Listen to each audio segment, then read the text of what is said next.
G'day everyone, Jake McEwen here, and welcome back to Steel Noise Podcast. On today's episode, my guest is Lux Trevisan, or better known as Lux Trevis.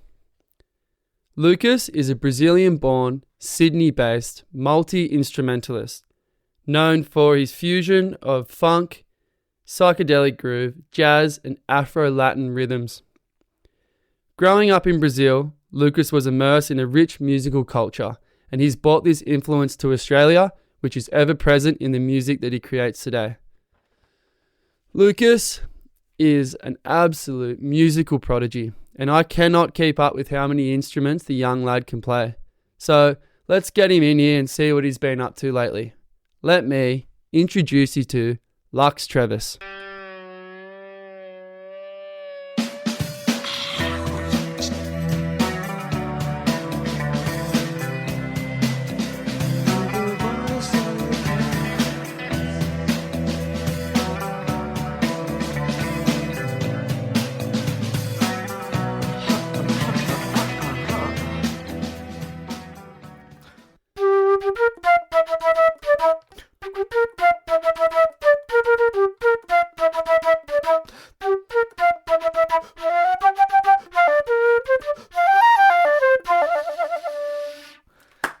Oh yeah, let's go.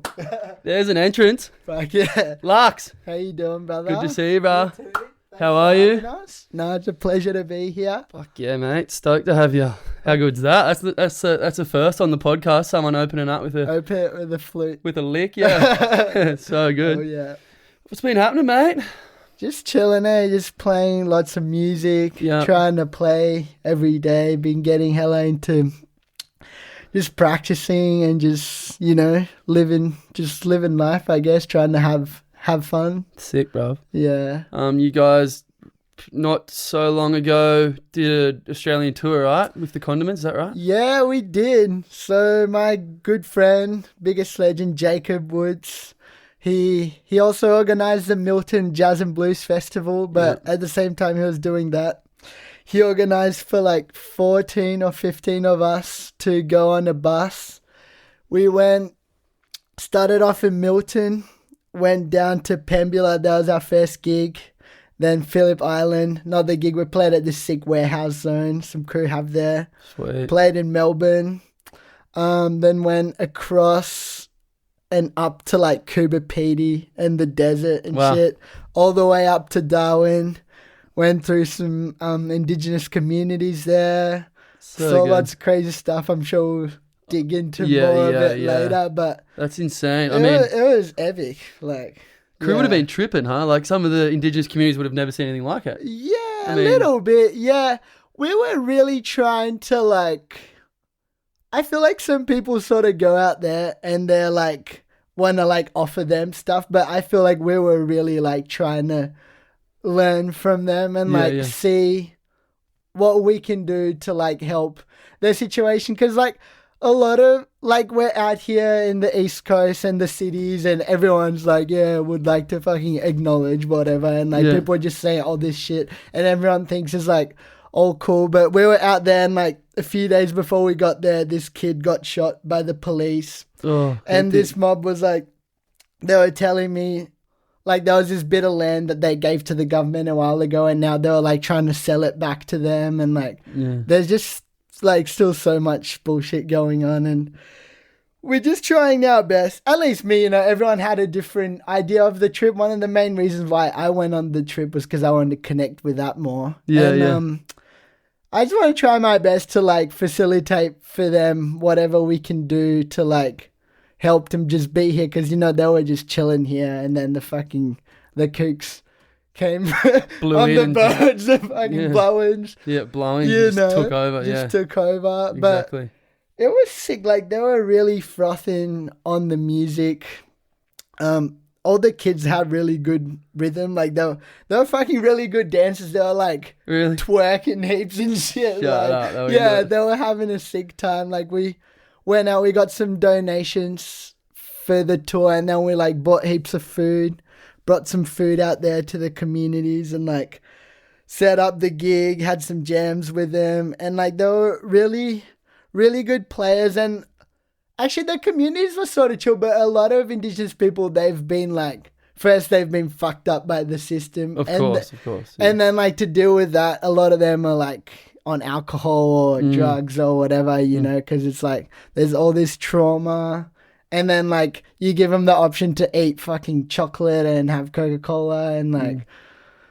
So, fuck, I don't even know where I was going. Anyway, but yeah, we just, I'm like really passionate about if we can to just go out there and connect and like, because I love music, music's changed my life and I feel like they love music and art as well. Like if we can facilitate for the kids there to like learn and play music, and if they want to travel or do whatever with that, they can, you know. We were thinking of like trying to find some old secondhand instruments. Yep. And like bringing heaps of instruments out there next time we go, and like maybe doing a few workshops or whatever. But sick. Yeah, that's planned for the future. But it was fucking sick to go out there. So they were good, fucking man. legends. Sounds amazing. Yeah. Yeah. And I mean, we won't go into it just yet, but I mean, you probably would understand as well, being like discrimination, probably coming here and seeing discrimination. Yeah, and like being an immigrant. Being an immigrant. Yeah. They're not immigrants, but I mean, the whiteys often treat them like they are. It's pretty crazy. So like, I'm sure you know that. When I first moved here, I lived in Narrabeen for a bit, and I felt very like not accepted from being from Brazil. I speak really good English now, but I came here, I was 15. I didn't speak as good English, and like people didn't like that I was from Brazil, and I was like trying to hide that I was from Brazil, and like in the surf, like they were fucking like dickheads and shit. Yeah. Anyway, but like they were basically all the people there. There were some legends there, but most people didn't make me feel welcome. They were like, "Nah, we're locals. Like my fucking dad's been here for fucking however 40 long." years. It's like fucking bullshit. Now I see, I'm like, these people are not any less immigrants than like I am, and like unless you're an Indigenous person, it's like you've got no right to be like, oh, I'm a fucking local, I'm this, I'm that, like telling people off. So fully, no, it's a stitch. Yeah, and like I've been through so much bullshit with the Australian government to be able to stay here, and like I don't know, this whole like colonialism shit really trips me out, because it's like just people going somewhere and they just like fuck everything up, take over, and they're like take over. And there's like it's fucking mine now, and like it's still fucking happening. It's, you know, it's been happening for a long time, but like even in fucking Israel and like in the Middle East, like all that shit's happening right now. And like I feel like for me, one of my main things that inspires me in life is like if I can do anything to help that and to like break the system, and to fucking break the cunts that like have billions of dollars of fucking mining shit, and they're putting like Indigenous people to work for them for like fucking fuck all, and like illegal immigrants just so can they make heaps of money. It's like those cunts need a fucking they need to go. They need to go. Yeah, here. Yeah.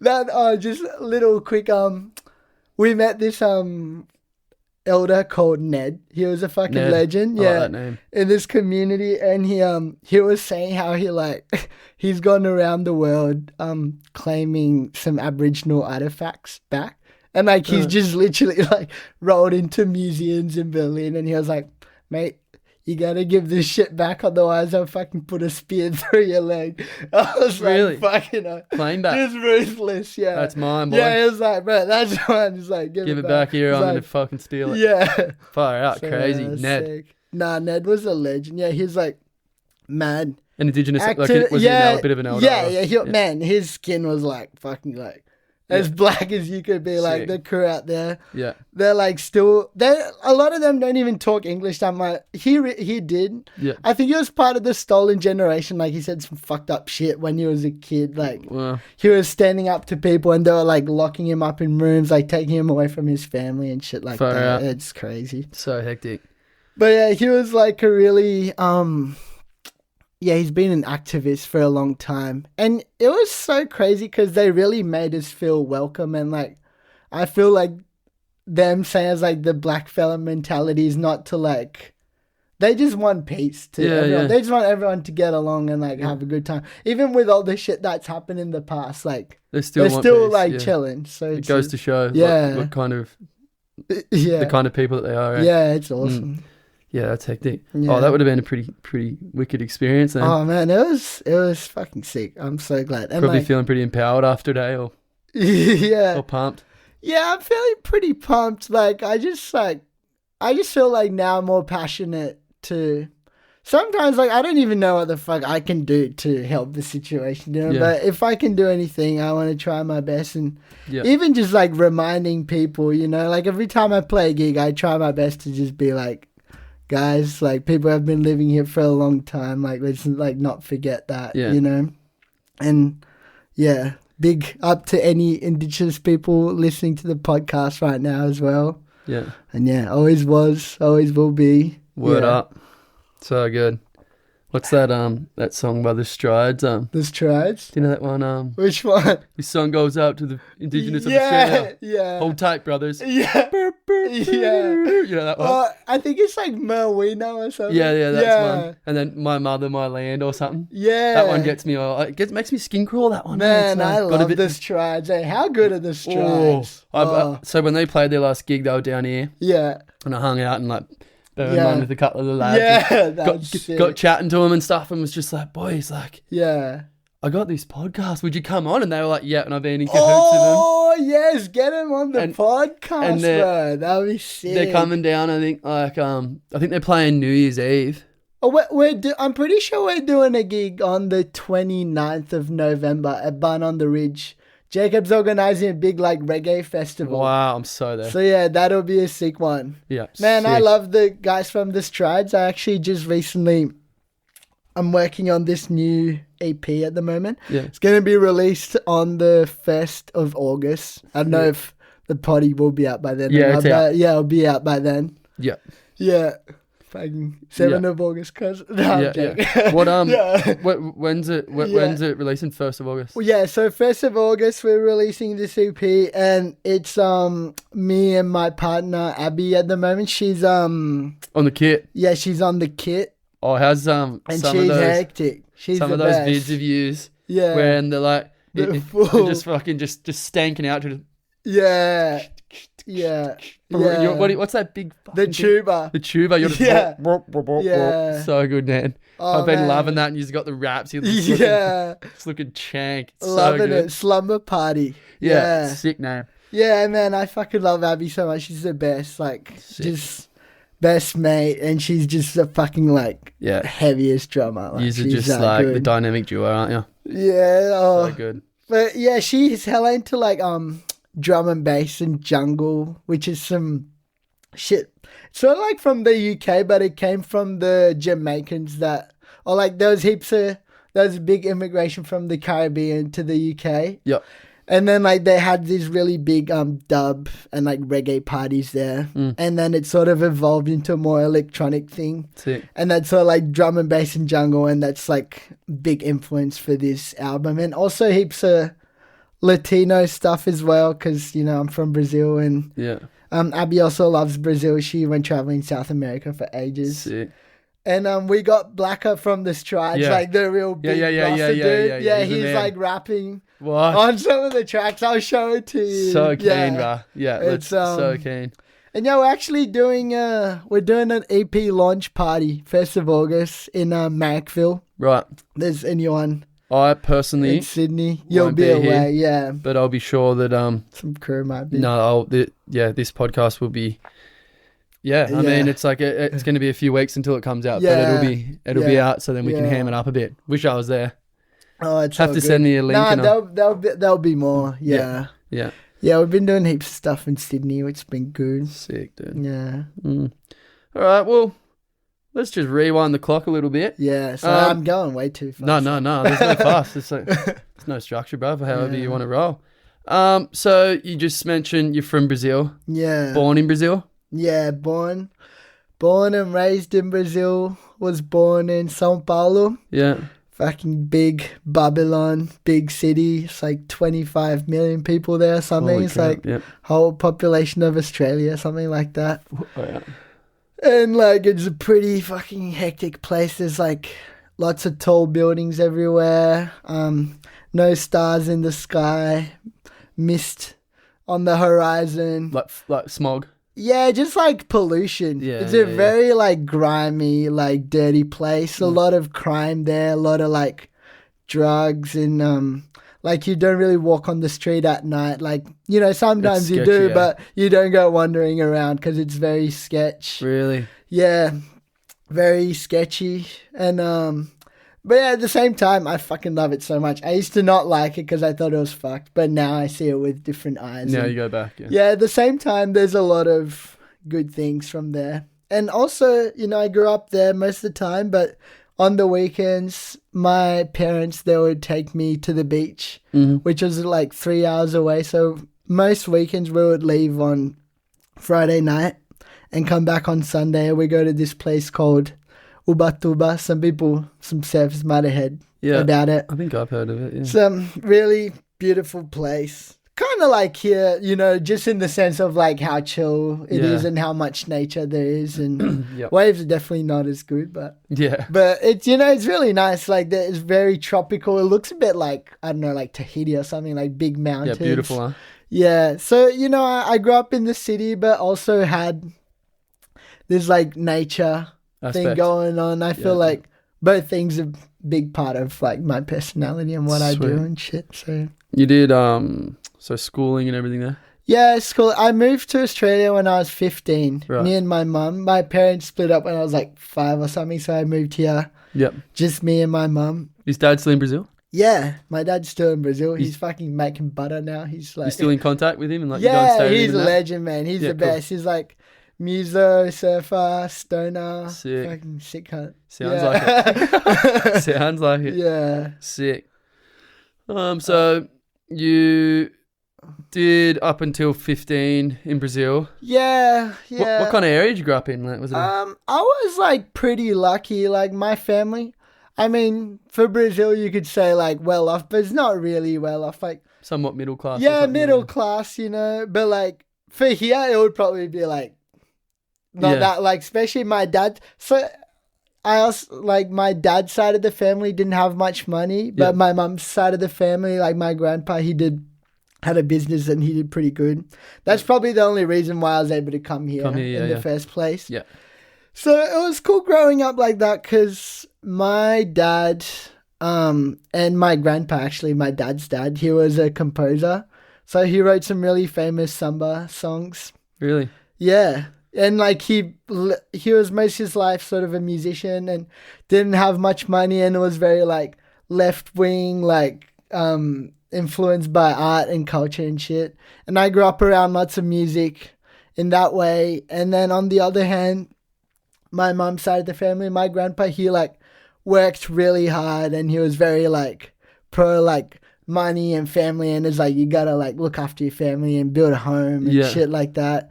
And he was more like right wing, like sort of vibe. Yeah. Still like very loving and love my grandma, love my whole mum's side of the family so much. But it was cool having those like two Polar opposites, perspectives growing up. And I feel really fortunate because like I had the music and the vibes and also my mum's side of the family having a bit of money really allowed me to like do shit that I want. So like I feel so fucking blessed. Like I know for here it's normal for most people, but like I've always had food, always had a roof under my head, always had clothes, and in Brazil that's not the reality for a lot of people. No. A lot of people are on the streets and there's a lot of crime and stuff, but that only happens because of how much poverty, suffering there is. And it goes like back a long way. Like Brazil had a history of colonization like here, but they brought in a lot of slaves from Africa and also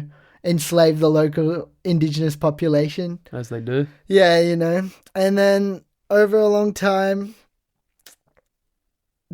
sort of changed, but not too much, because once they didn't have slavery, mostly like all the black people, let's say, they didn't have much money, they didn't have where to go, didn't have what to do, and they were like mostly doing manual work. And like till this day, like if you're a laborer in Brazil, it's hard to make money. If you work at a cafe or something like that, it's not like here that you can have any job and like you're sweet. So some kids, like they were very oppressed for a long time. And then like the police was fucked to them and the rich people was fucked to them. Yeah. So they had to build like resilience yeah, somehow. yeah. And it got to the point that they had fucking like Guns golden fucking AKs, like RPGs. Like the police doesn't, like I was in Rio a while back and like we were staying with this crew and they're like selling drugs there and like the police does not fucking go up there. Like I saw this kid, he had fucking grenades like on his belt and shit. Wow. Like, yeah, so they're fucking hectic. heavy. They're like, Yo, they hold it down, you know? fucking Yeah. sounds like it. Yeah. And it's Holy like, shit. it's, but like they're pretty sure they're just there to like also protect the people that live there. And protect their, and you their know, place, yeah. a lot of people get into that because they can work for fuck all, like not have any money, or they can like sell some drugs or do a bit of this or that and have a lot more money. So And money, drugs, crime, it all comes hand in hand. yeah, exactly. So it hectic. sucks, but like I understand why people go that way. you know? I mean, poverty. We wouldn't even understand it really. Yeah, exactly. And like if you're desperate, like if you don't have food, if your mum's crying because she's fucking Starving, it's like you do anything. do you what it know? takes. Yeah. Yeah. Yeah, it's an interesting perspective for sure. Yeah. Makes sense. Yeah. And were you exposed to some pretty heavy stuff younger living in Brazil, or?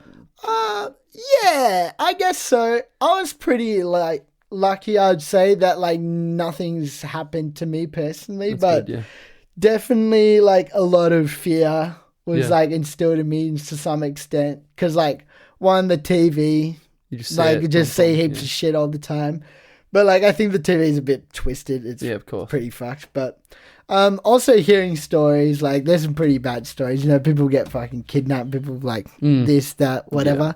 But like I try my best to like, I believe that like if you got good intentions and you're doing good, you'll be sweet. And You're sweet, obviously you gotta be careful. You can't just be like, oh yeah, fucking good vibes. Yeah. I'm in Brazil. Like you gotta No. You know gotta what's have going on. You gotta have your wits about you, huh? Yeah, but I really, there's like, in saying that, there's a lot of really amazing things in Brazil. And like most of my favorite things from Brazil and the culture come from like the poor people and the ghetto and like the African sort of heritage. And, you know, that's all sort of made in the favelas, as we call it, which is like where people have less money. And, yeah, I feel like you can still travel and do a lot of things, and like it's still like sweet. You just gotta be careful. But yeah.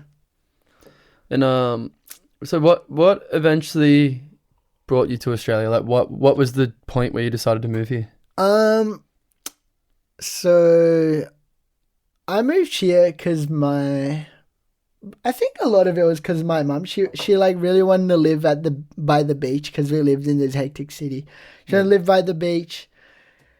And like I was like 14, 15, like some of my friends were getting into like selling drugs and shit like that. And it was just a bit dangerous. She just wanted me to be like in a safer place and have more of like a chance of having a good time and like just, you know, being safe and roaming around. So we were, so one of my best friends, Luigi, salve Luigi, he moved here before me actually. And he was like, man, Australia's got the best weed and the best waves. Yeah. And I was like, fuck yeah, sold. I'm gone. And my mum was pretty keen. So we came here and it was pretty tough at the start. Like it was all right, but my mum, like, she was a single mum. It was sweet for me, but I think it was really hard for my mum. Yeah. Could she speak English when she came? Yeah, she could speak English, like, pretty fluently. Sweet. But just, like, she went from having a nice job in Brazil to, like, having to study here. And also she was working at a cafe. She couldn't get a job because of her student visa and shit. Oh, yeah. And... yeah, she was just fucking working really hard at a cafe. Yeah. And I was going to school. So I was sort of chilling. Like, I didn't know much what was going on. She was pretty sweet with me. Like, she didn't, when I was 15 or anything, she didn't ask me to, like, work or anything. I was just, like, sort of helping out at the house and, like, cooking and washing clothes, whatever. Yeah. And then, lived in Noosa for 6 months when I first got here, which was sick. All right, yeah. With your mum? Nah, so I did like a little exchange thing. I lived Oh, with yeah. an Australian family. Sweet. Almost got done for fucking smoking pot. It was like my birthday, and they got me smoking pot, and then they were gonna tell the school. And if they No. told the school, apparently Done. I was gonna get like Get the chop. banned Oh, from Australia. what school or what kind of school? Like what school? I went to, it was like Sunshine Beach High School. Oh, I don't okay. know. It was cool. I had a good time there. I was sick, but then moved to Northern Beaches in Sydney. Yeah. And it was cool. At the time, I was just like hanging out, surfing. Then I was studied at TAFE when I finished school.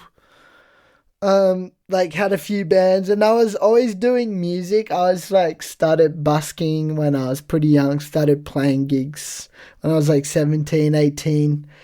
Always like pushing for the music, you know. I've always like really had this hunger inside me that's what I want to do. Yeah. Studied at TAFE for a few years, and like I had some good friends in Sydney. And I was sort of doing what I wanted. I was working as well, but I felt like never felt like home, like on the Northern Beaches. Yeah. And then I remember one time I fucking hopped in my van because of Dano, Big Dane Fisher. He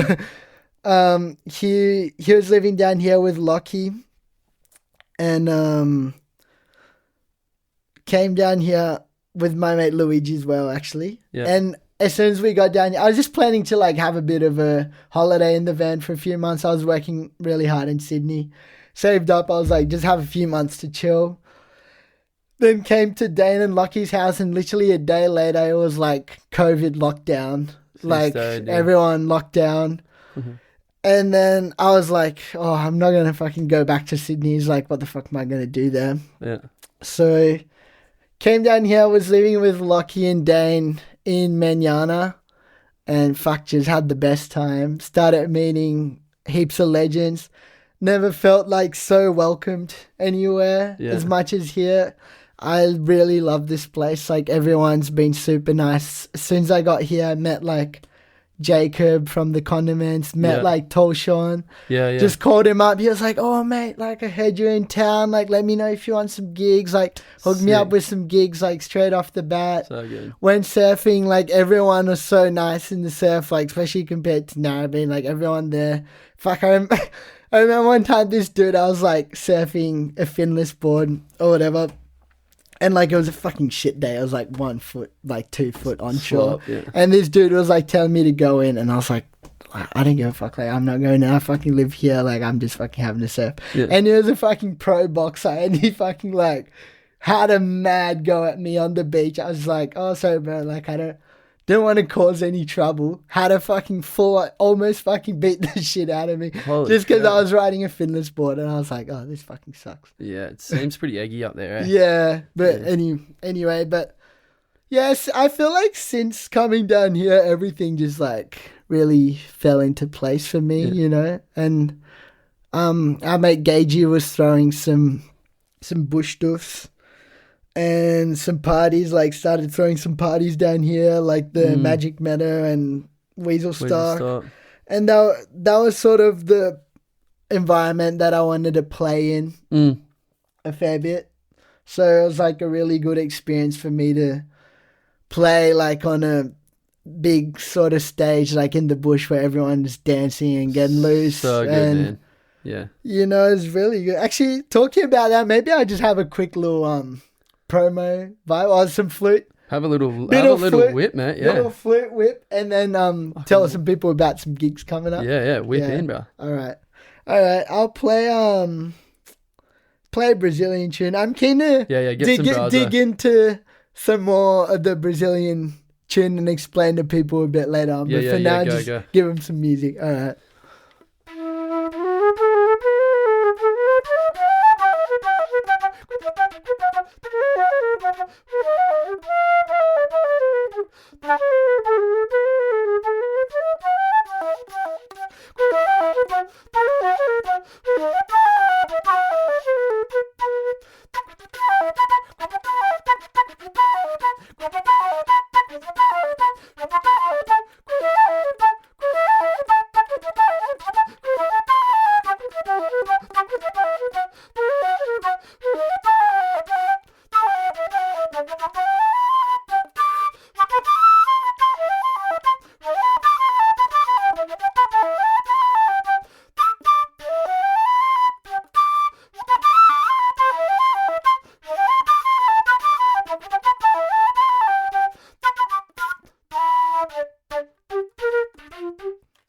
Yeah.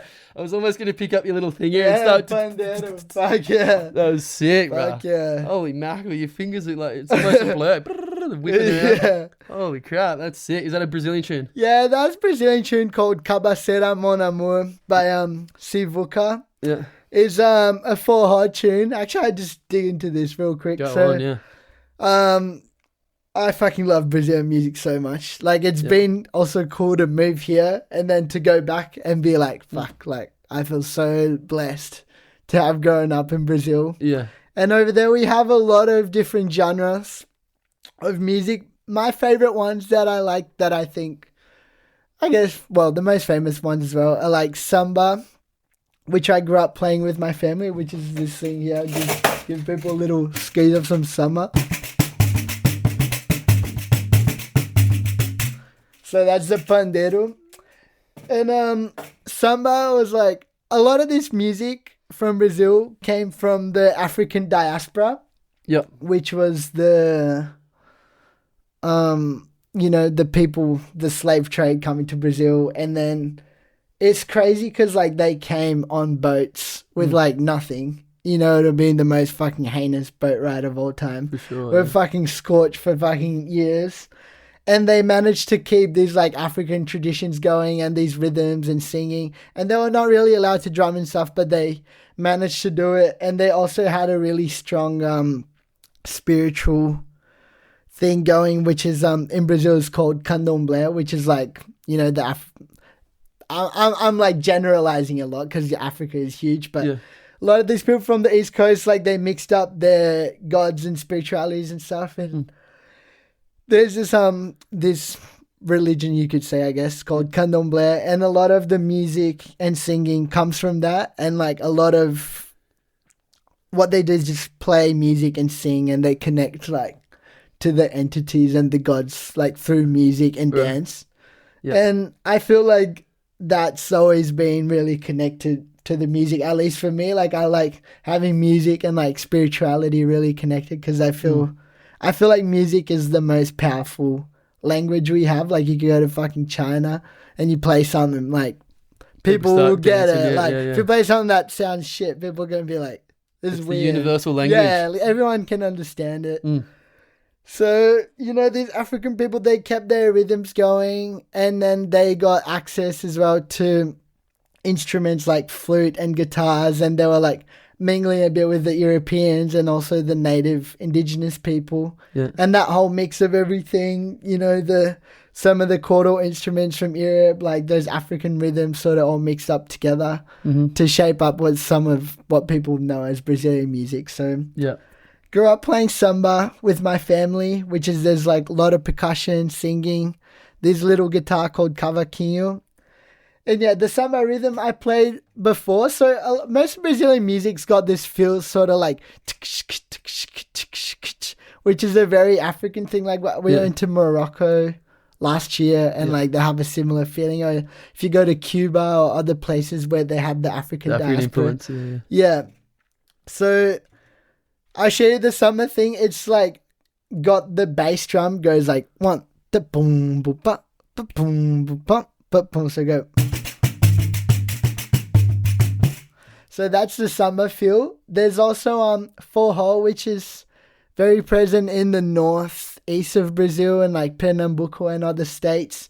And it's almost sort of like the country, like rough, like desert music from Brazil, I'd say. I don't know. Some people might say different, but the bass drum sort of goes like boom, boom, boom, boom, boom, boom, boom, boom. And quite often you have a triangle, bass drum, accordion.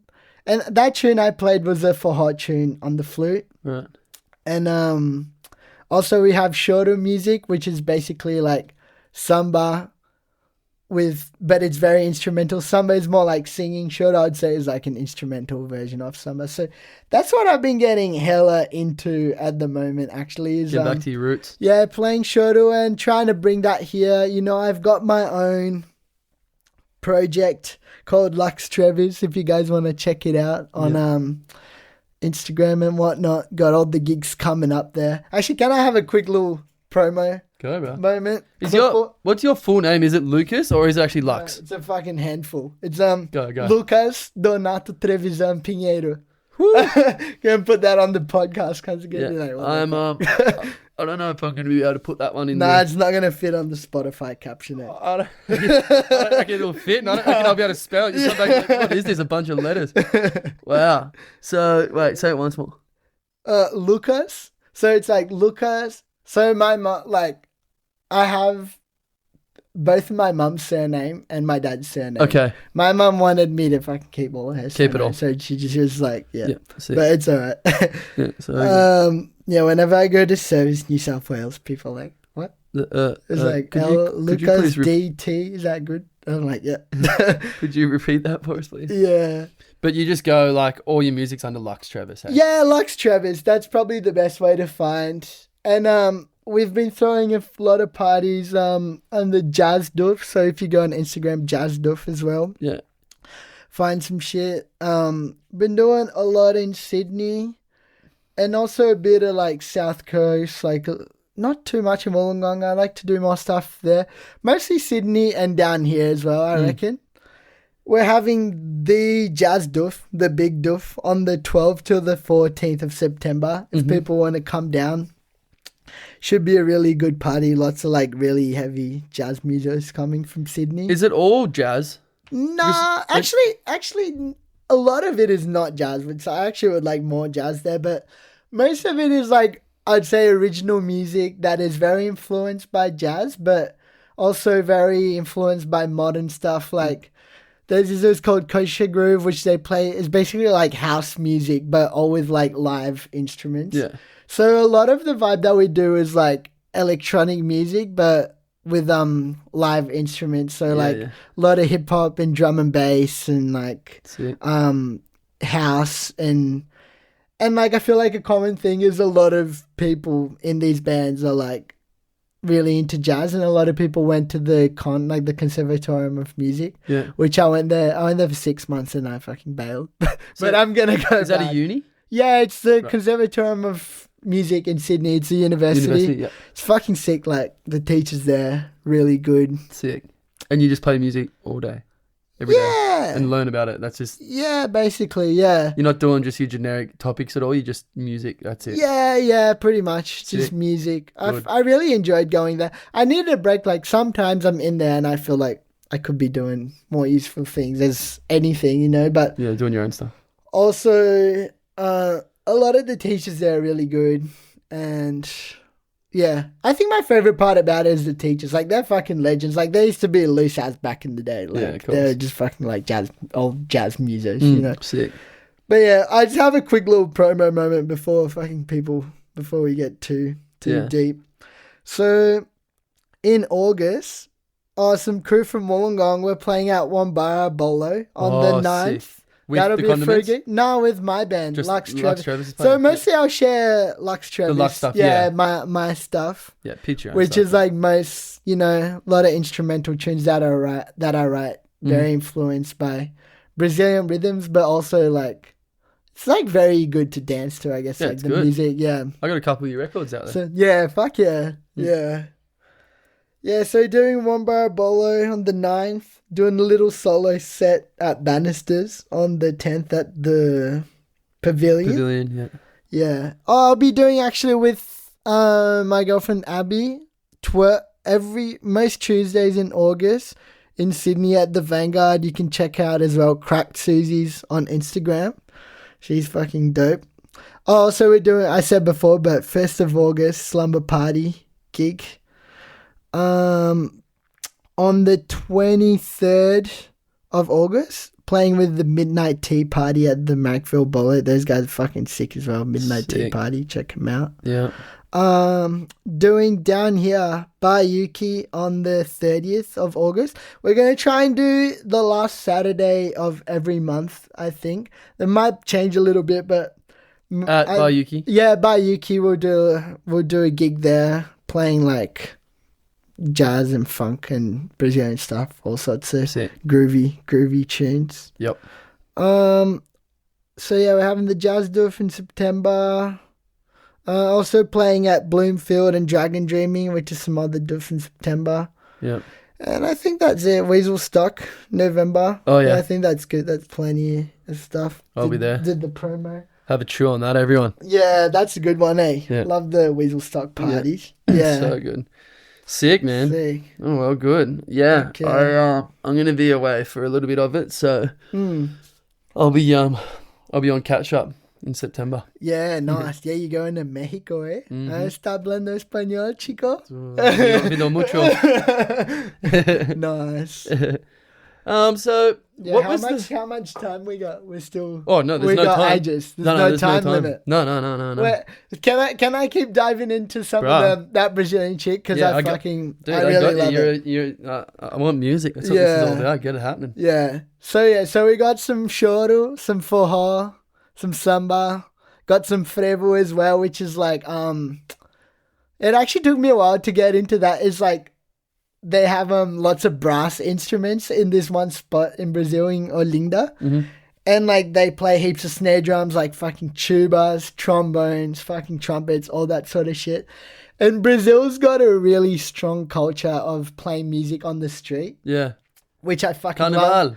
Yeah, Carnival. Like, man, I fucking love that shit so much. It's so like, if you're in Sydney and you're having a beer on the street, like the cops will fucking put you in the fucking paddy wagon, I'll give you a fine or something. In Brazil, man, like everyone's just on the street. There's heaps of cunts of like eskies selling beers for cheap, like cunts of making barbecues like on the street. Everyone's having a good time, and it's like, yeah, the whole Carnival thing is like, it's crazy. It's basically like a fucking crazy doof or festival or something. Everyone's on the street, like dressed up. Everyone's getting super loose, and like people just play on the street a lot of percussion instruments, like snare drums, bass drums, fucking tambourine, all sorts of shit.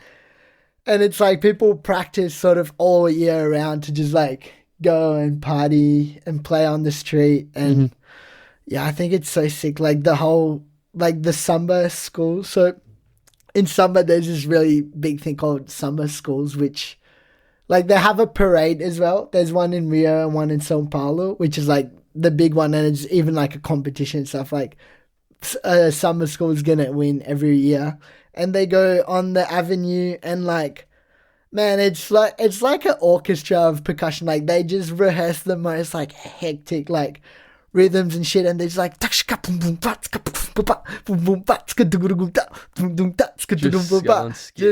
going skit. Wow, it's like so much energy, and yeah, fucking like I feel like the main reason why I fucking love music so much is because I grew up here. Like sometimes people here like fuck like, what's like going on? Like you just frothing on the music all the yeah. Well, that's man, where you came from. That's why you are, I reckon, so well received here, because you brought. I mean, you've obviously got the Bryce Gage and you've got the Jacob Woods. Yeah. But then you brought this whole element of this musical prodigy that could like, oh, what, you need this in your band? Let me. Oh, you need this? Let me. And just suddenly all these bands that were maybe scratching to put all the pieces together, you were just that one piece that just jumped between and made it happen. So everyone's like, you're from Brazil? No, you're not. You're from here. Come on now. Welcome. Yeah. That's one way to get your foot in the door. Like, I'm going to bring music to this town. Yeah, I love it. It's so good, man. So awesome and so well received. Like, I feel like people here are really appreciative. Like, even the venues, like in Sydney, you'll scratch for a gig sometimes. They don't want to pay. They don't want to give you food. They don't want to give you beers. Like, everyone here has been so generous. And also, like, the people who live here, there's so many young people in the town who are, like, keen to hang out and buying drinks, like buying tickets, you know. I really love it down here. It's a great vibe. Like the Milton Jazz and Blues Festival is like so epic. Like Jacob really did a sick job. We did a gig actually at Bayuki playing like only Brazilian tunes, which is fucking sick. Heaps of choro and forró. Did my own show as during the Jazz and Blues Festival? Yeah, I wish I should have told you, eh? Oh man, I had one of my best mates' 30th. Oh, damn. So I went on the Friday night, and then the rest of the weekend I was like away doing that. Yeah, I was on set. I'm sure we'll do more. Like Jacob's already planning out for next year, I think. So I think next year will happen. And yeah, we want to do last weekend Yuki as well. I'm gonna try and bring as many crew that know how to play the Brazilian stuff Sick. to Yuki. Beautiful. Yeah, maybe I'll play another. Yeah, bust out a little ditty. Quick, another little number. So Yeah.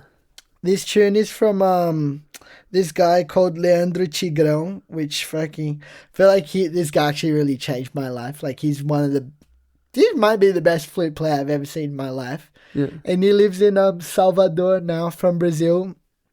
Had seen videos of him and stuff, but ended up meeting him. Turns out to be like the biggest legend, like most humble dude ever. Like went to this gig that he does every Wednesday at Batatinha in Salvador. Like he just like got me up to play. I was like, oh, I play a bit of foot. He was like, do you want to play? I was like, fuck yeah. And I was really busy. There was a lot of musos. He made sure I got up to play a song after I hit him up to do a lesson. And man, he's so good. Like he can shred, like next level, but also like just on the flute. Yeah, he's a flute player. Flute player, yeah.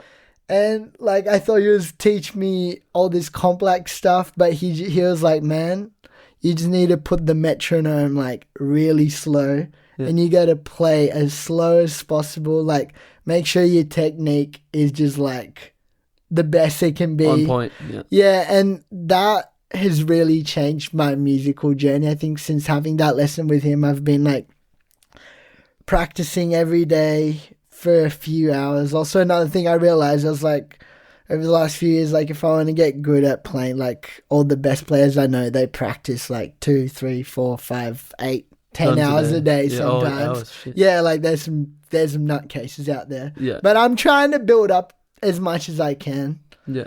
And just practice really slowly. And he was like, man, when you learn a song, practice really slowly. Like practice all your scales and all like the shit that I used to think was boring. But it's the important you know, stuff, the boring stuff is like, I actually enjoy doing it now because all it does, it like allows you to have more fun basically. So at the start you're like, oh, this sucks. But then you get good at it. And then when you're playing with people and just having a jam, you're just like all over it. So sick. I'll play one of his compositions right now. Yeah. So yeah, this one. Drop that shit. Arrumadinho a Paulista by do Leandro Tigrão. I'm sick of talking in English, mate. No, I'm joking. All right.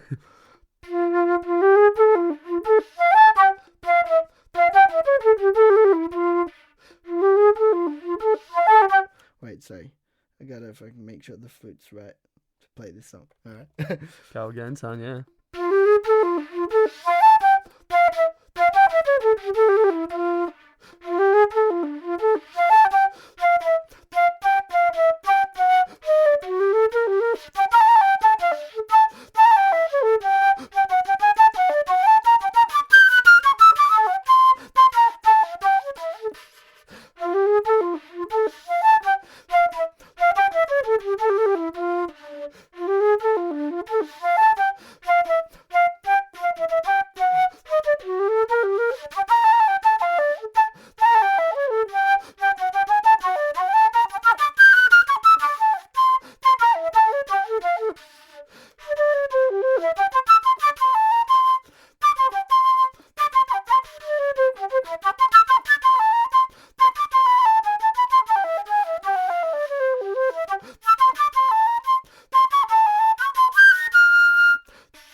Damn, I'm running out of breath. Fuck.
Fuck.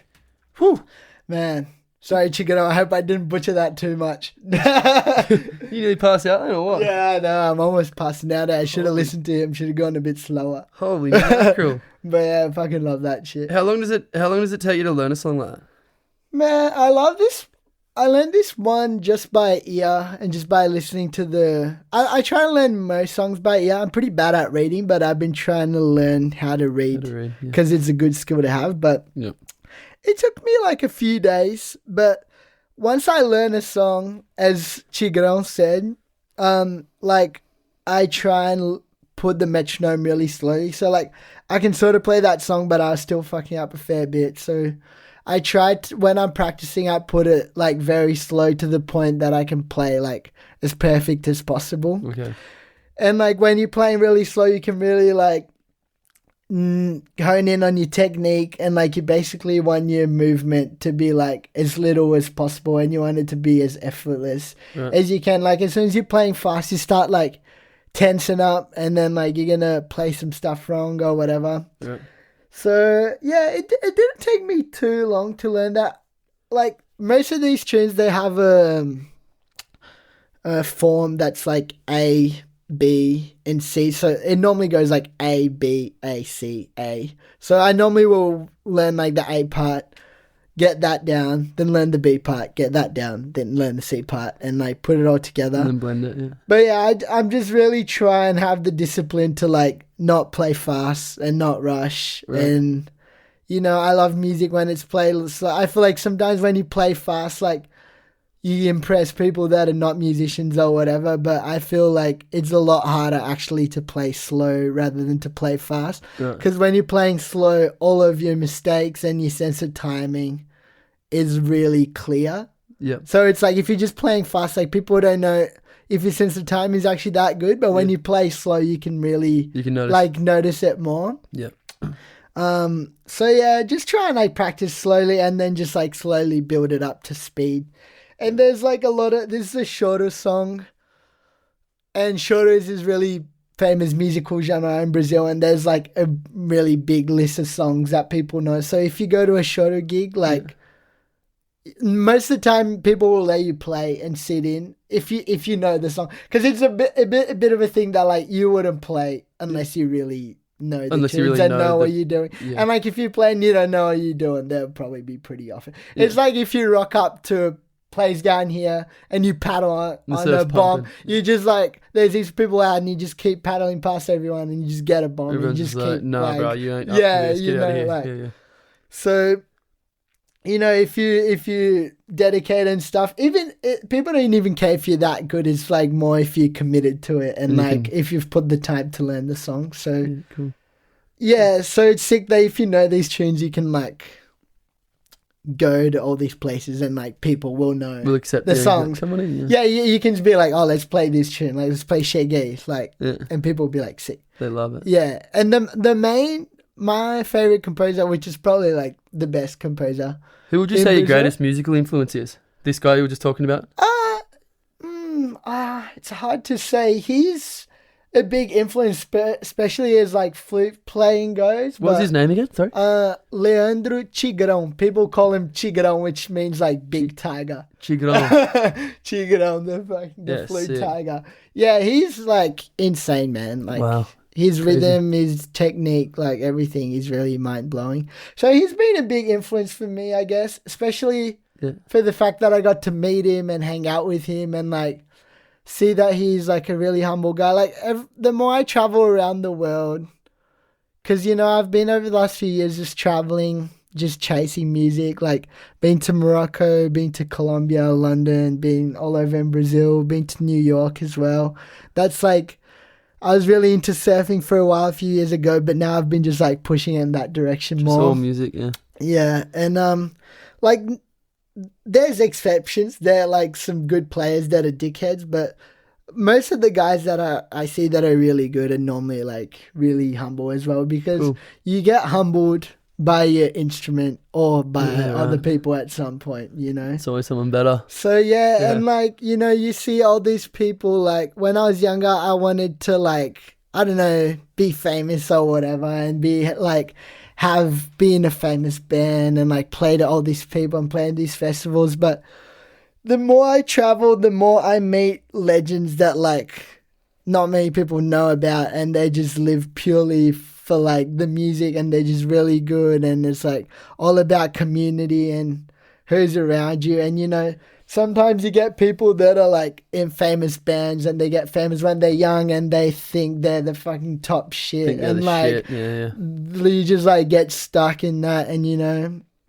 I just like want my best to keep doing fucking grassroots stuff, like going out to the fucking territory and like just doing shit like that. So yeah, You would like you'd say too, to be like, if you're in the big band, you kind of like confined to that specific music that your band's playing. You always got to. yeah. Whereas you can just sort of bounce between whatever. How many instruments do you play? Actually, that's a good question.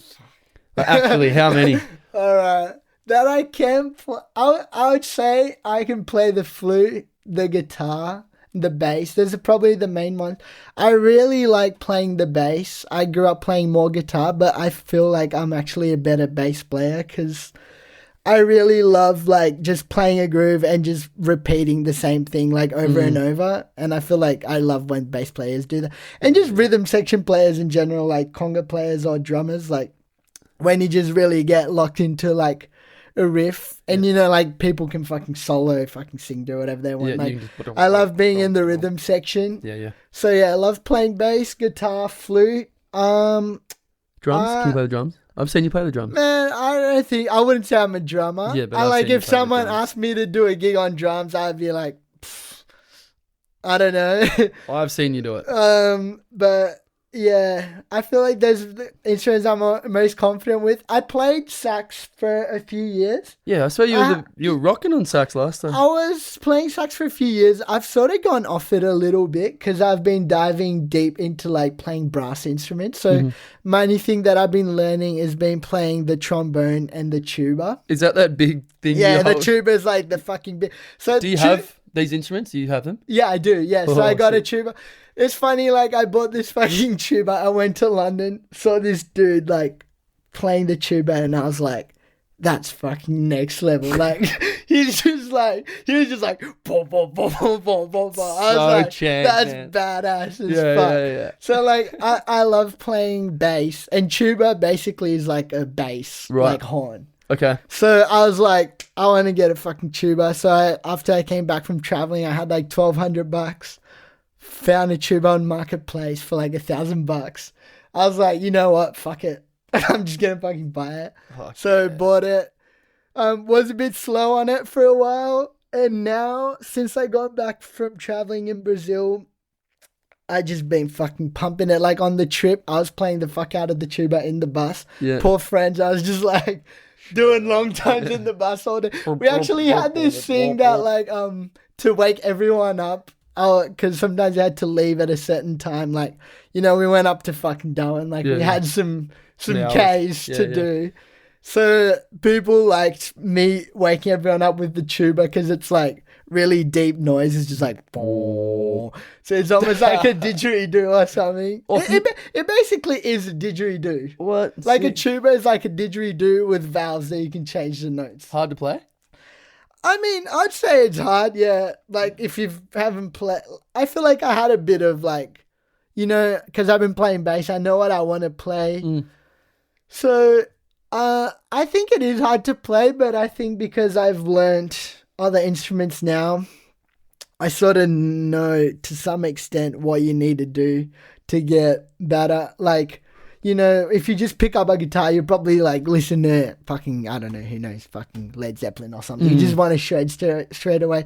But I really understand that it takes like a good year at least of playing really slow and simple until you can start playing something a bit like more complex. So, you know, now I feel like I have the patience to like learn and just be playing really slow, long tones. So I've been playing tuba and trombone. I've been getting really into brass because I love the saxophone, but I don't know, I'm not that connected to it anymore. The brass instruments, they just have like... They're just coming They're up. just fucking like... It's like a fucking like a dagger, like Stabbing a in your fucking back. samurai sword. It's like fucking... Xiong. Like when you hear...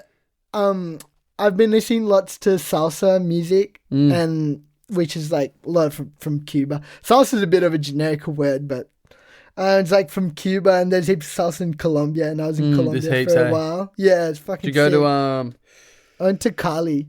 Yeah, I know Cali. people have watched Narcos. Yeah, Cali. Yeah. Yeah. I went. Yeah, I went to Went Cali. to Salsa Fest there. Actually, I did. Oh, you did? Yeah, I went and watched it. Oh, how was it? It's cranking. Oh, Everyone's how good are the dancers? Have you seen Dude, the Sick. dancers are next level. So eh? good, man. Yeah, so yeah, and like heaps of salsa music. They have brass, which is like that real punchy sort of shit. And like after going to Brazil, I really wanted to play more music on the street here in Australia. Yep. So like I want to do more playing on the street and busking and stuff. And the tuba is like adds the shit. If you busking, then you got a tuba. It's like you fucking pump and bass lines and shit. Like there's not many buskers getting around for tuba. Yeah, You're that's it. out. Yeah. Shit. So yeah, tuba. I play heaps of synth bass as well. Play in a project called Haztet. That's been one of my main gigs. My buddy Harry, we live at Enmore Park. Actually, he doesn't live there anymore, but we were living in our vans at Enmore Park. So at the moment, fucking in Sydney, in the van at the park. And I actually fucking love it. Sydney's so expensive. I'm like, I don't want to fucking pay rent. Fuck that.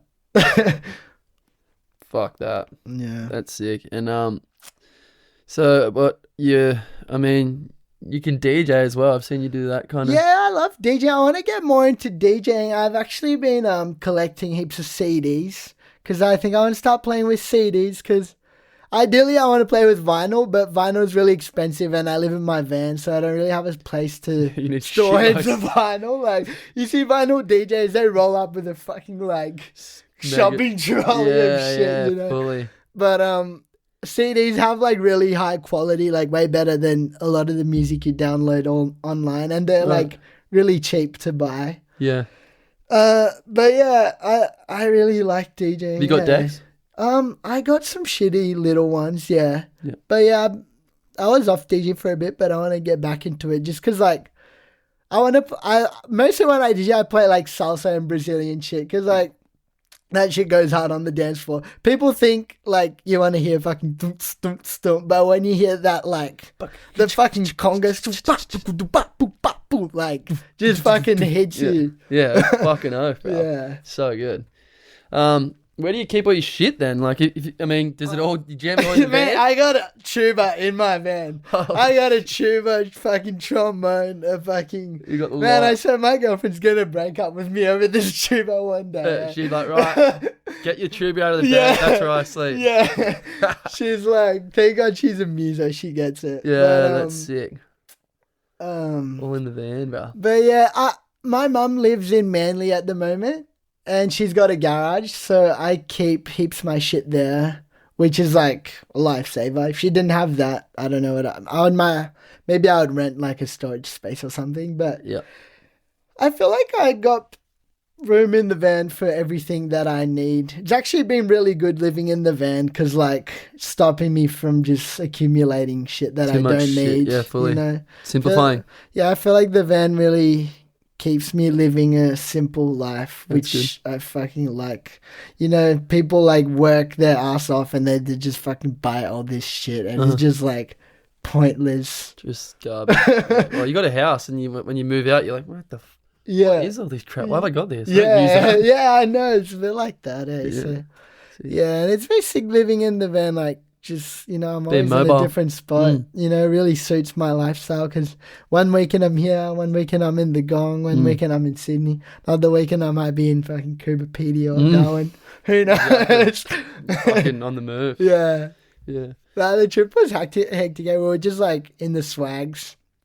Like, so you weren't sleeping in the bus? No, we were in the swags every night. But it was chill. Like, it was in the desert. It was fucking cold. Yeah. It was fucking cold out there. Like, it's cold here, but out there it was really cold. But I came prepared, like, brought some thermals, brought some shit. Like, it was nice to be prepared for that. I feel like I'm pretty set for the winter. Sick. Yeah. That's epic. Yeah. Is there an instrument that you don't play that you would like to learn? Yeah, I think the double bass. The double bass is gangster. What about Brad Parsons? Oh yeah, he's fucking sick. Yeah, he's mad. Yeah, it's sick. Really. Nah, I love Just another it. small instrument to put in the van. Yeah, I might have to chuck it on the roof.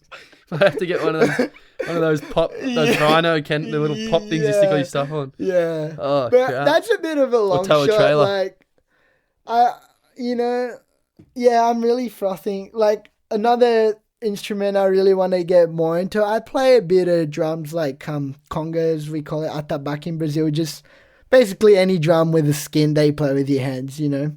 I did some lessons with this bro from Cuba. That's actually high up on my list. Cuba is next. The Cuban, bro, they're motherfuckers, eh? They fucking know. They know what's down. But yeah, I want to get more into playing drums with my hands, like congas. Mm-hmm. And like I'm learning the tuba and the trombone, and I'm a fair beginner on the fucking trombone. Which one's the trombone? Really hard. It's the one with the slide. Yeah. Yeah, sick. So be getting into that. And the tuba. I don't know if I'll ever get around to the double bass. Maybe when I'm older. But yeah, when you got a house and you can just store exactly. whole Maybe room when I have a music. house, I can buy a double bass. That can be like my late life. How good's project. How good's your music room going to be when you finally have your own space? Oh, bro, that thing's going to be. It's going to be it's got every instrument. I've actually thought about because who knows? I don't know if I'll be rich or not one day enough to buy a fucking house. Yeah, it's getting so expensive these days. I know. And I think about it. Like, I grew up in Brazil, and, like, the reason why there's so many cunts struggling is because there's so many fucking filthy rich people. Like, there's a lot of people with a lot of money in Brazil, you know? Yeah. And it's just very badly distributed. Yeah. So, I don't ever want to... Balances off, eh? Yeah, I feel like I don't ever want to have too much money that I'm, like... if you have too much money, some cunt's going to be starving. So, it's like, I feel like everyone just needs to... even it out a bit. But if I ever I would love to have a house like Hagrid's shack. Yeah. Like the stone one with the shacks. Yeah. That's like my dream house on like somewhere in the bush, maybe in the mountains, not far from the beach. Yeah. But if I don't get around to that, I'm thinking of like a bus that I can just like have heaps of like synthesizers. Also, I'm hella into, I didn't say that on the instruments, but I'm really into synthesizers. I wouldn't say I'm a good piano player, but I love making shit on, like, electronic shit on the synths. Yeah. So I just have shit stacked on the wall and the bus, like, shit, like, drilled into the wall and just have a full, like, hectic... just sound bus. The bus, yeah. Just a driving doof. Just have some huge subs in the back. So good. Yeah. Oh, that's classic. Yeah. What was something else that you...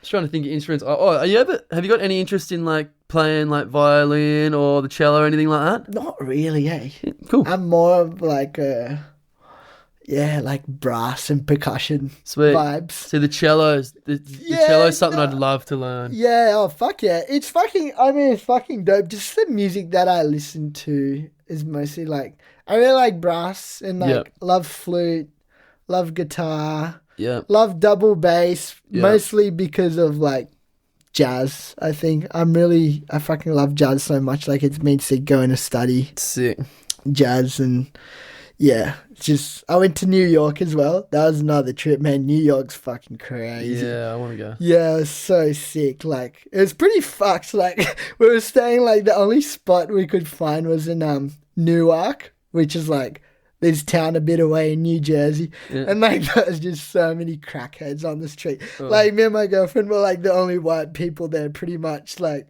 there was just like cunts slinging drugs on the street. Wow. It was pretty classic, but we were all good. And then the level of the musos there is like so good. Top notch. Yeah, it's like all the good jazz players from all over the world, they'd fucking go to New York and they just fucking like... It's a bit competitive as well. But, I feel like that's also part of like people got so good. It's like there's that edge. They're pushing each other. It's a really fast-paced city, everyone's just like fucking...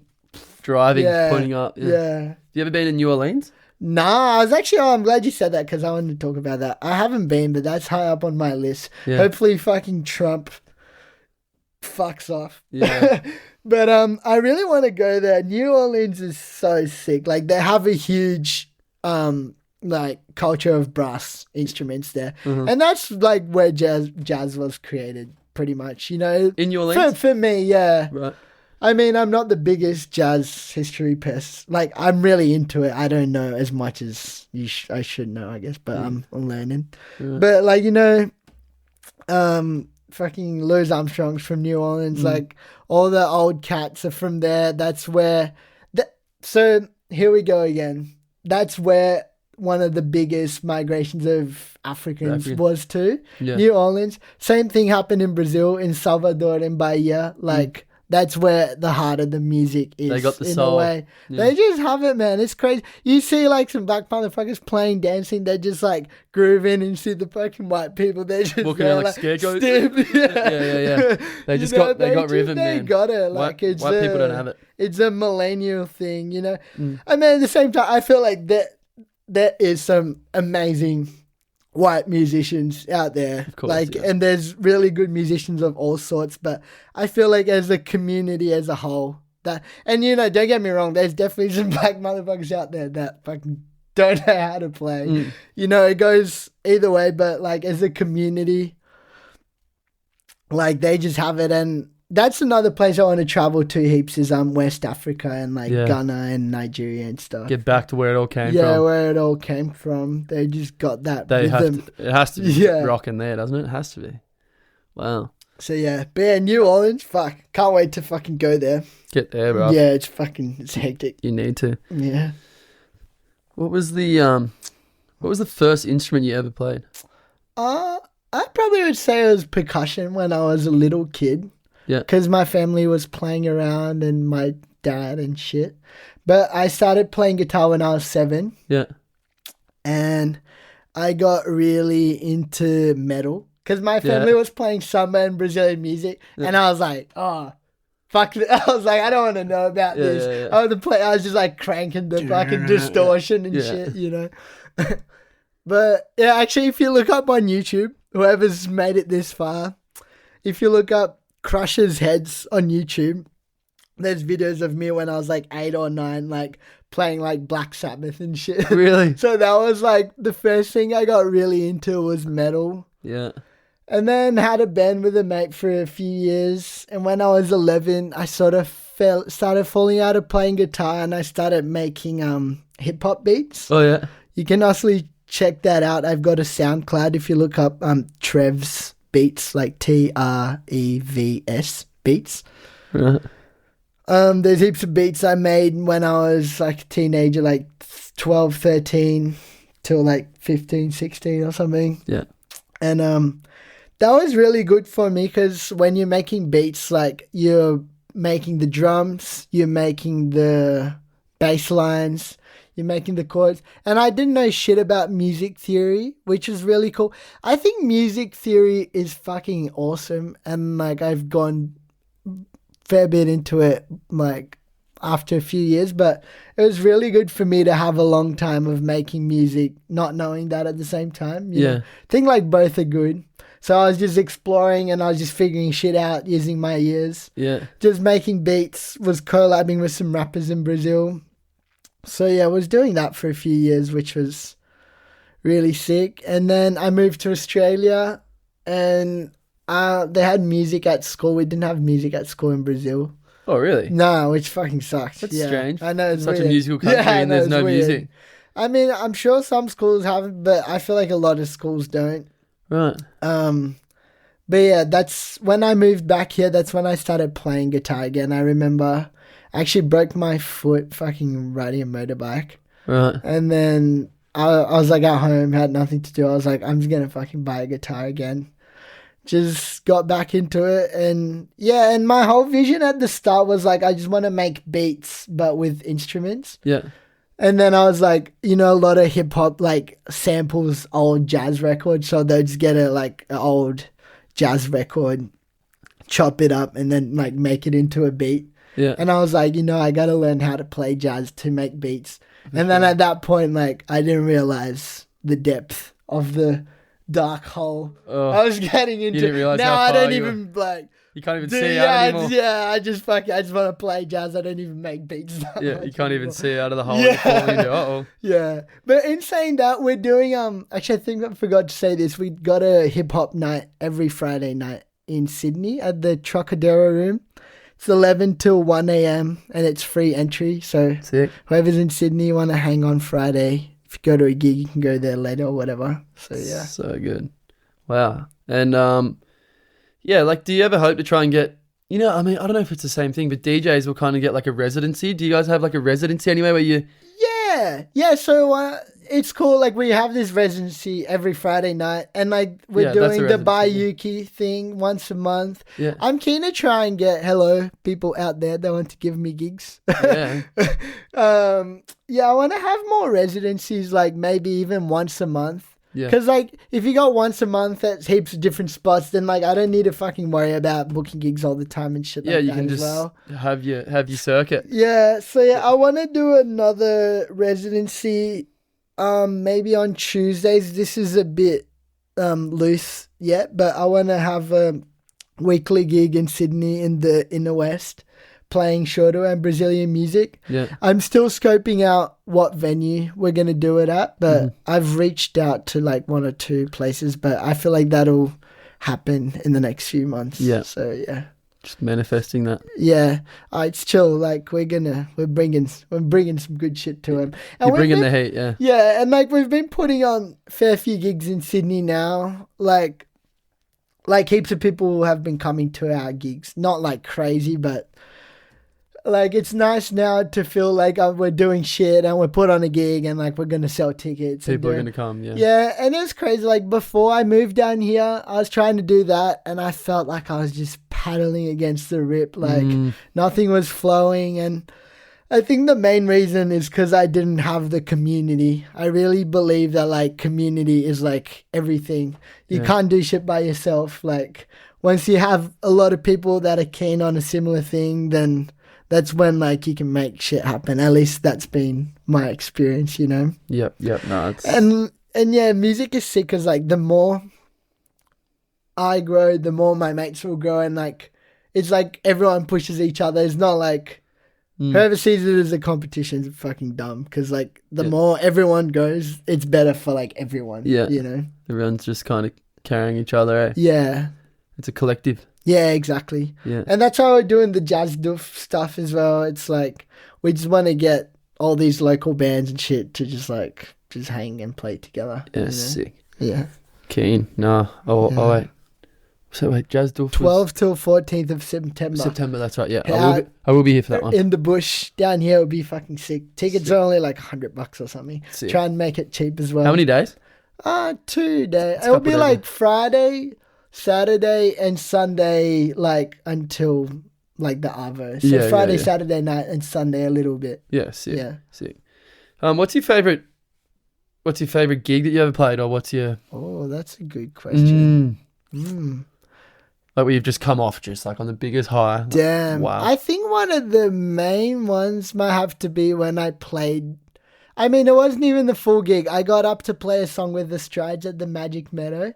Oh. That was like a big dream come true for me. Every time I get... Oh, actually, you know, I also played a full gig with them in Milton. That was sick. Yeah, you were there. That was like one of the biggest nights ever at Milton. Yeah, it fully was. Best night ever at Milton. Yeah, it was. In my opinion, anyway.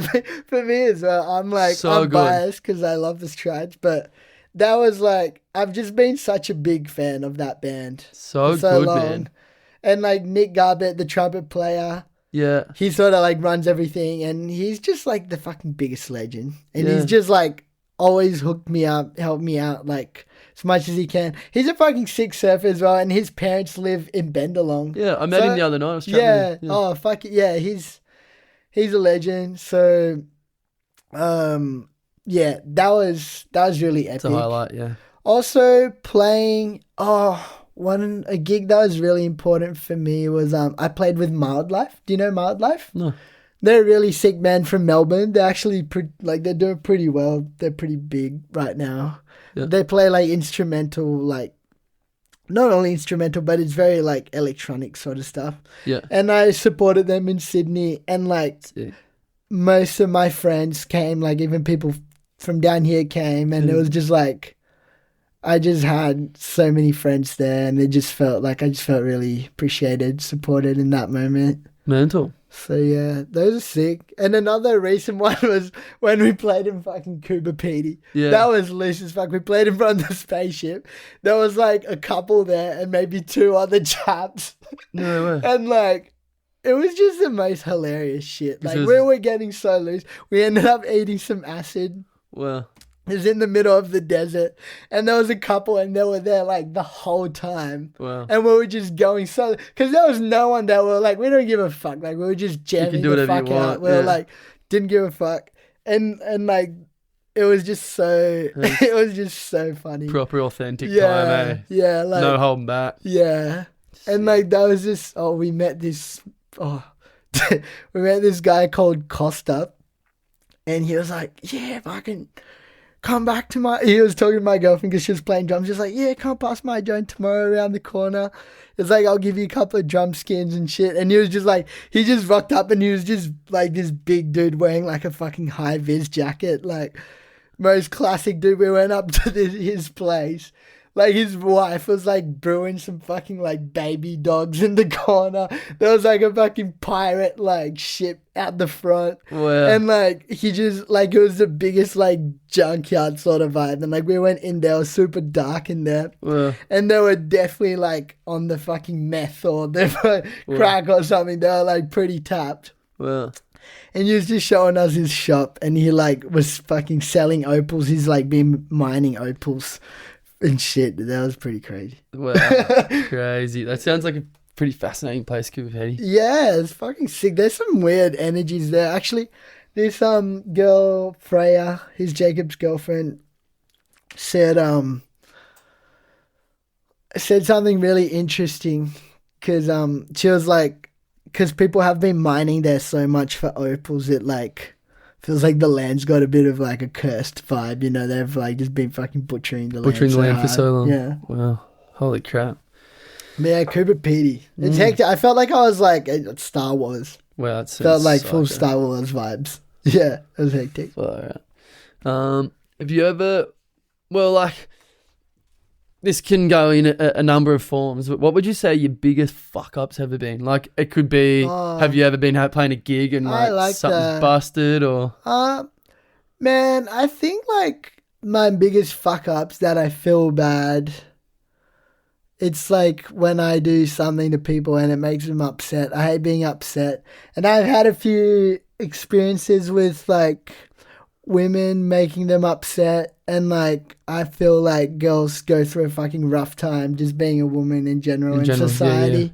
So I feel like as guys we should really try our best to fucking look after them, even if we think we're right and they say we're fucking wrong. I think it's good to just fucking put your head down and just fucking Swallow your pride. yeah, exactly, because like they really cop it, you know. My girlfriend's going to record this little bit and keep it on her phone. Play it every time. Hey, remember this? Me too. Did you listen to him? Did you listen to him? You know, I'm sure I have good done stuff. stupid things. I'm sure I probably will. I hope not, but I'm sure I'll do dumb things in the future. But I really like try my best to just be respectful of women and just like, yeah, just respect their boundaries, you know. Yep. Even if it's something that you think is alright, if they think it's not alright, then it's not alright, you know. So, I think that's, I really like hate making people upset. Like that's always been something, like I feel like my fuck ups, like,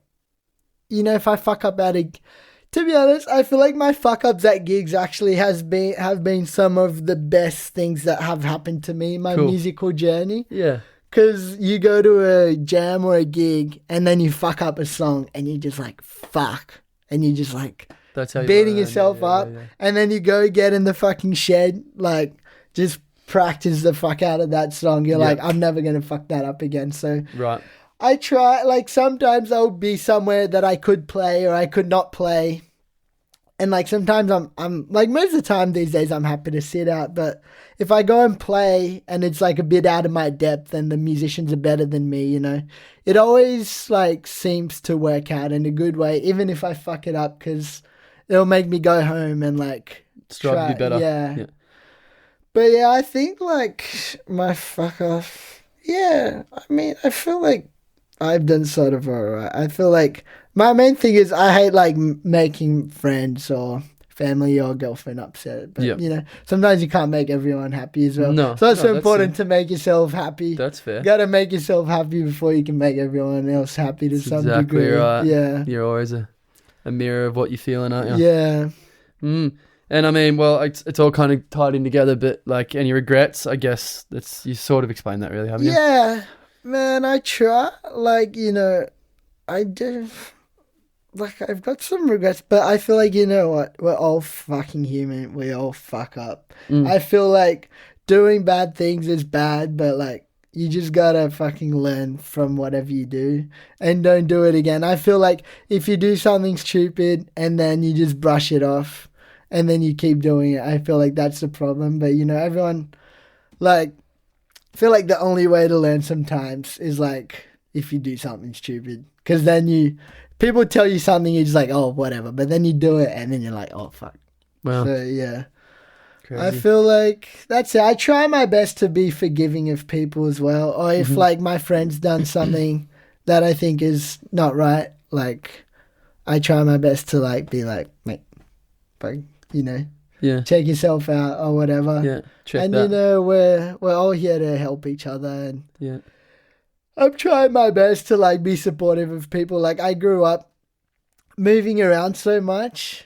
So like when I went to school like in Nairobi and stuff, like everyone had their own little groups, and you know, you feel so fucking big and empowered when you got all these people backing you up, and then you're like making fun of something or like someone that's a bit more vulnerable, and like I really try my best to stand up for people like that. And like it's all an ego thing. Like if you're fucking putting people down like just so you can feel better, it's like, no, you're not feeling good, are you? Yeah, so it's like that's one of the biggest things moving here. And like even you, man, like seriously, you've been a fucking legend. Like since I moved here, you've always been like fucking sick cunt, like supportive, being like, yeah, fucking come over, you know, didn't fucking know you, like, yeah, fucking come hang out, come have a beer at the pad. I'm like, fucking sick.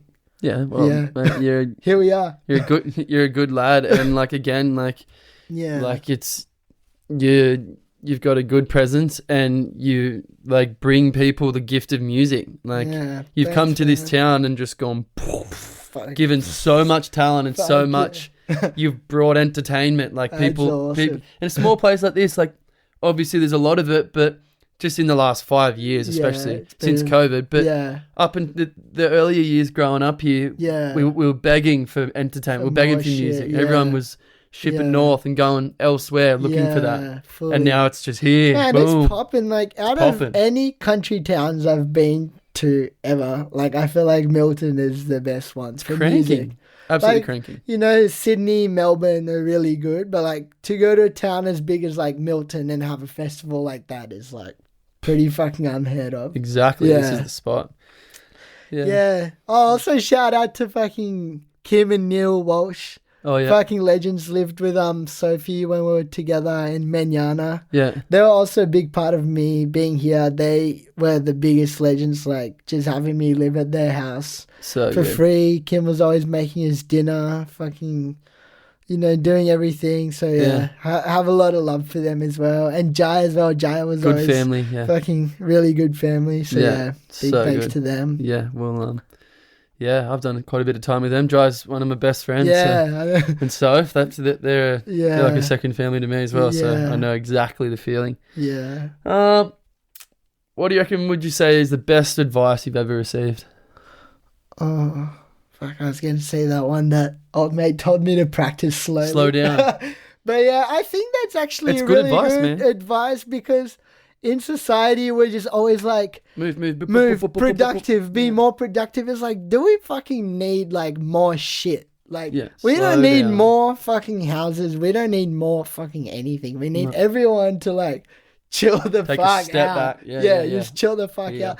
And like, it was sick going to the Aboriginal communities there. Like, as they said, they're like, man, we're just running on blackfella time. It's like, there's no rush. Like, take your time. So good. You know, and I really trying to incorporate that into my life. You know, sometimes I'm in the big smoke hustling, but like now we just got our phones, everything's so fast paced, like people can't be fucked to listen to an album anymore. They just want like a 2 second Yeah. 2 second fucking ball, Reels. ball. It's like 10-second reels, that's what it's all so about. it's like, you know, and I really like music has just like been the best gift life has given me, I think. And it's just like, it's just been so good to wake up every morning. I've been having a routine of like doing long tones, which is just going like, you know, very slow, trying to wake up slow, practice slowly, you know, try and not rush everything. Because at least for me, is whenever I start rushing shit, I just start fucking everything up.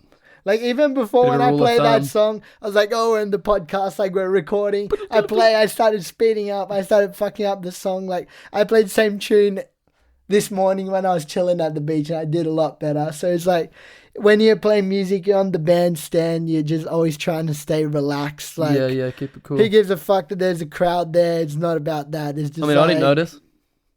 That's the thing. Like, but yeah, you're always your biggest critic.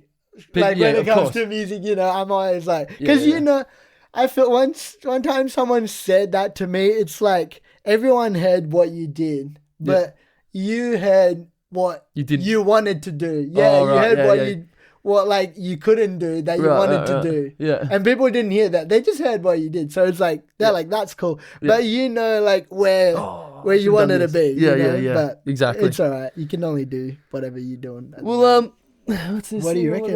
The Pandero. Should we bust out a little ditty? Yeah, fuck yeah. Do a bit of improv, and I'll see if I can get this thing tapping. Go. Oh shit. Is it hard? Oh, I don't know. Wait, have a go. Wait, let's see what rhythm you want to play first. Like, yeah, that's good. Hang on. Maybe we'll play. I feel like. Yeah.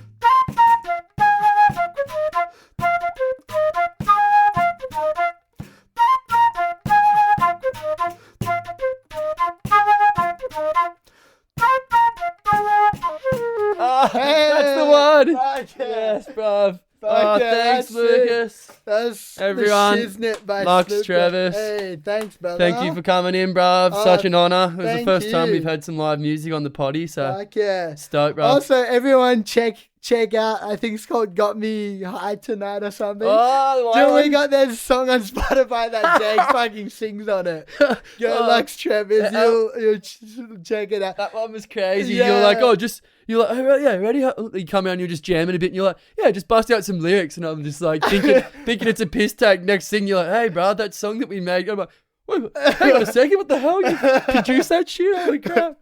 Oh, that's classic. That's hilarious. All right, bro. Thank you for coming. Yeah, thank you, bro. Love you, mate. Love you too, brother. Good shit. Love. Can't wait for more music. Keep Yeah. it rocking, brother. Let's go. Keep bringing that. One love. Yes.